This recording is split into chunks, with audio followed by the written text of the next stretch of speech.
Zion Williamson is hands down one of the most hyped up prospects in the history of the NBA. There's been a lot of exciting prospects to come into the league, but the hype Zion has is something we legitimately have not seen since LeBron James entered the league. Those expectations of being a transcendent player, expectations of being an MVP caliber player, and potentially the future face of the league. Some players have had to earn those expectations in their time in the NBA. Even Jordan out the gate wasn't supposed to be the iconic superstar he ended up being.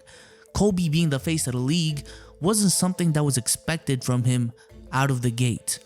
Giannis being the future face of the league is something that's just come up the past 2 years. Luka didn't have those expectations out the gate either. You know who did? Kareem did. Magic and Bird did. Shaq did. LeBron did. And now Zion Williamson has been given those same honors. Now I guarantee you this won't be the last time Zion will be talked about on the channel. But today I want to talk about some of the crazy narratives that have been surrounding Zion's extremely young career. A career that's only been on an NBA court for 19 times. Before we move on though, happy birthday Zion. I didn't even intend for this video to drop on your birthday. Drop a like on this video for more videos like this. It is July and I told y'all I'm about to go crazy this month, so subscribe to stay up to date on my latest uploads. We're getting really close to 150,000 subscribers. June was a really great month for the channel and the support would just be very appreciated. Now back to Zion. So to lay a foundation for this video, let's first talk about exactly who Zion is and what exactly his expectations are. Zion Williamson is a 6'6", 280-pound forward from Duke University with a combination of athleticism and size we have never seen before. We have never seen a player so big and strong at this height, specifically with this athleticism and explosiveness. It's just a combination we've never seen to this degree especially.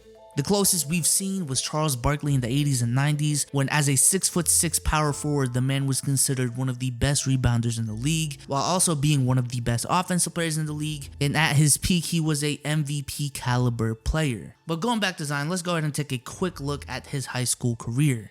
In high school, the man, yes man, because the guy is too big to be called a boy, the man Zion Williamson averaged 32 points, 11 rebounds, 3 steals, and 3 blocks a game on 72% shooting from the field.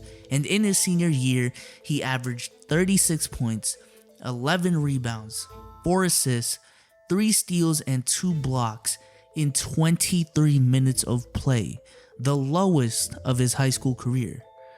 Like, come on, man, those numbers are ridiculous.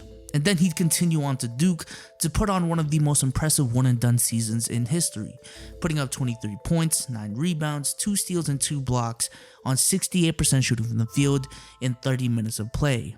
Combine those crazy statistics that I just said with a very rare body frame even for NBA standards and some of the most insane dunks you will ever see, with one of the most down-to-earth personalities yet a great motor on the court.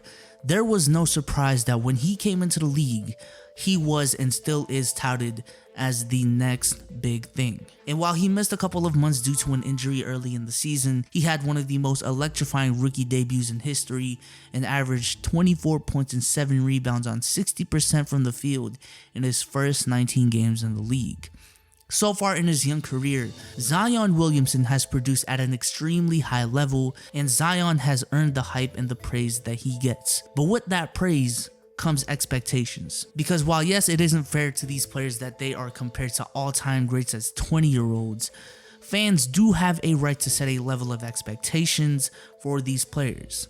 And as they say, with great power comes great responsibility. And as of right now, I believe the general expectations for Zion is to be a superstar in the NBA, an MVP caliber player in his prime, and one of the faces in the league, which again I believe are honestly reasonable expectations. And like I mentioned in my last video, link will be in the description, a lot of all-time greats were blessed with a great supporting cast out of the gate. LeBron is sadly one of the few who wasn't given that luxury. However, Zion, on the other hand, does. He's on a team with Drew Holiday. Brandon Ingram is still extremely young and he's transformed into an all-star player this year. He has one of the best vets in the league in JJ Redick, and he has one of the best passers in the league in Lonzo Ball. Also, side note, shout out to Lonzo because he's definitely stepped it up since that video I did on him a couple months ago. But regardless, not only should Zion have the capabilities to reach these said expectations, even though they are really high, but he is also in the optimal environment to do just that. Now recently, Zion has been at the center of a lot of conversations as he was touted as a cover athlete for NBA 2K21 after just playing 19 games in the NBA. To put into perspective, LeBron wasn't on there until 2013, 10 years into the league. And to be quite honest, the conversations and the arguments are they're uninformed, because just last year, Anthony Davis was on the cover. Anthony Davis has all-star appearances and all-NBA selections on his name, but he hasn't really accomplished anything significant. Chris Paul was on the cover of 2K8 going into his third year in the league, which means this was before his MVP caliber 2008 season. Paul George was on the cover of 2K17, and I'm not saying all of this to belittle those players. All I'm saying is 2K wants extremely marketable players on their covers, and Zion Williamson is one of the most marketable players in the league. Scratch that, one of the most marketable athletes in the world. It's really that simple, and they are trying to sell a product. This idea that there's a line for the 2K cover has just never been true. And if there was a line, Allen Iverson wouldn't have been the cover for the first 4 or 5 2Ks in a row. And quite frankly, if you have a problem with Zion being on the cover, then just buy the Dame version or the Kobe version. I will guarantee you will not care once the game comes out who's on the cover. Also, it does not take years to realize how good a player is. With Zion, this is much more premature than others, but you did not have to wait 3 years to realize that Ben Simmons was a star out the gate. You didn't have to wait 3 years to know that LeBron was better than Ricky Davis, or that David Robinson is a top 15 player in the league when in his rookie year he put up 24 points, 12 rebounds, 2 steals, and 4 blocks. Out the gate, you knew David Robinson was the man. You just don't need that much time to realize that when you can see it with your own eyes live.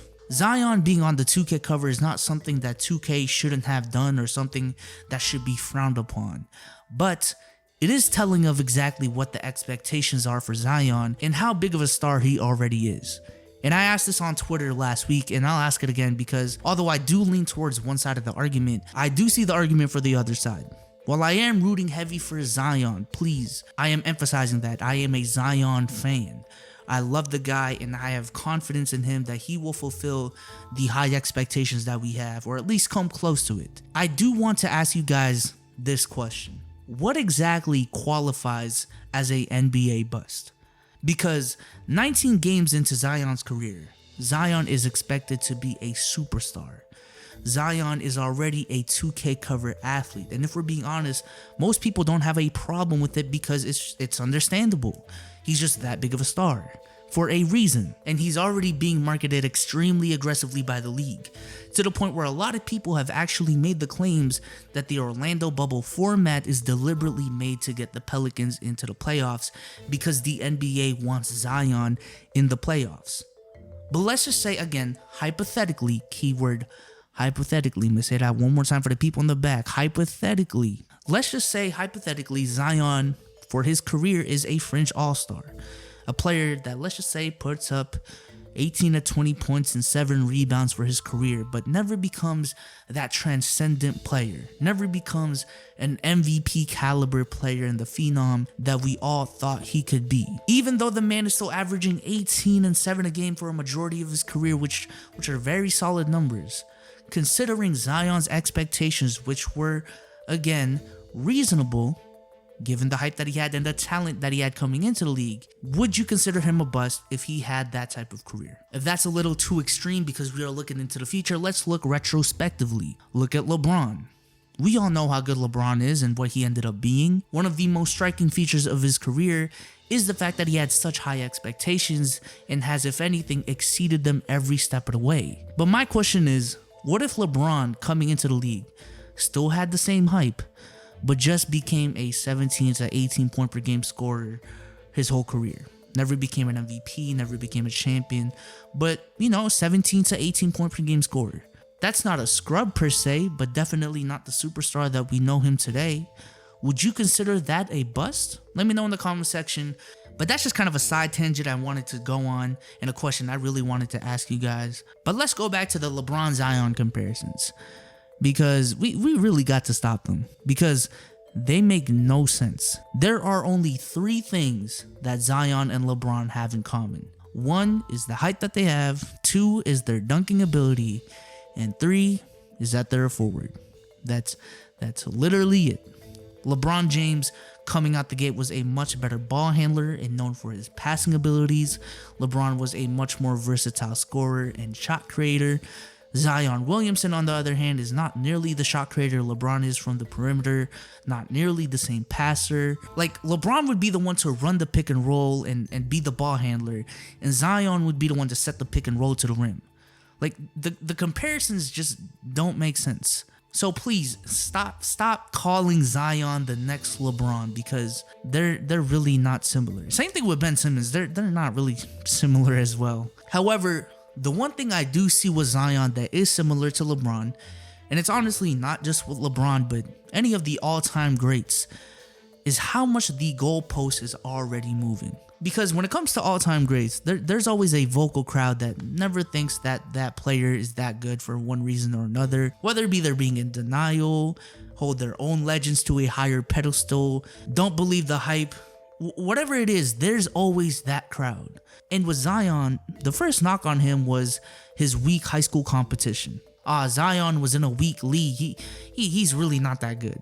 Okay, so he commits to Duke and goes to Duke and dominates there. And then it became, Zion doesn't really have any skill, and he's just too small for the NBA. But bully ball won't work in the NBA with these big dudes. He's only doing that because he's in college and playing against smaller players. But then he gets into the NBA, and out the gate, the man's shooting 60% from the field and is a 24 point per game scorer after a couple months of injuries, mind you. And then when that happened, when those people got called out by this guy on Twitter, shout out to this guy on Twitter, the comment section of that tweet was filled with, but he's playing against the Warriors. The Warriors are a G League team. Good example, guy. And just a bunch of comments just belittling Zion once again because of weak competition.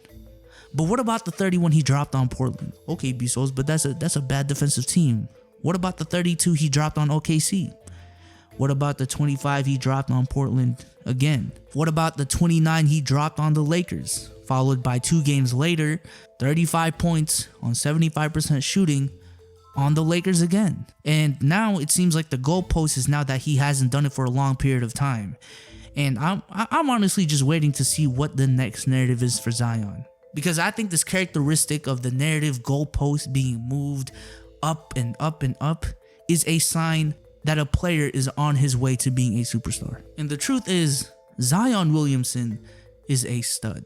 Yeah, no, I know, right? Good analysis, B-Souls. But what I'm trying to say is that with that great talent comes a level of expectations that, whether fair or not, will be on him. Just 19 games in, Zion is on the cover of 2K.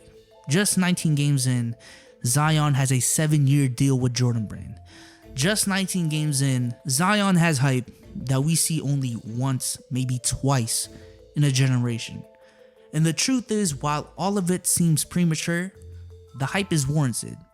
And I really don't know how anyone could say otherwise. I'm excited to watch Zion in the future and what he can bring to our beloved sport. I'm excited for players like Ja, Trey, Tatum, Doncic, Jokic, and the extremely talented players that will lead us into that next generation of basketball, because man, is it looking promising. Once again, happy birthday to Zion Williamson, a young king in the league. Leave a like on this video if you liked it. Subscribe to the channel if you haven't already. Watch these 2 videos on the screen if you haven't already. Check out the podcast, links in the description. The next 2 weeks are about to be crazy on the podcast. But with that being said, I'm out. Peace.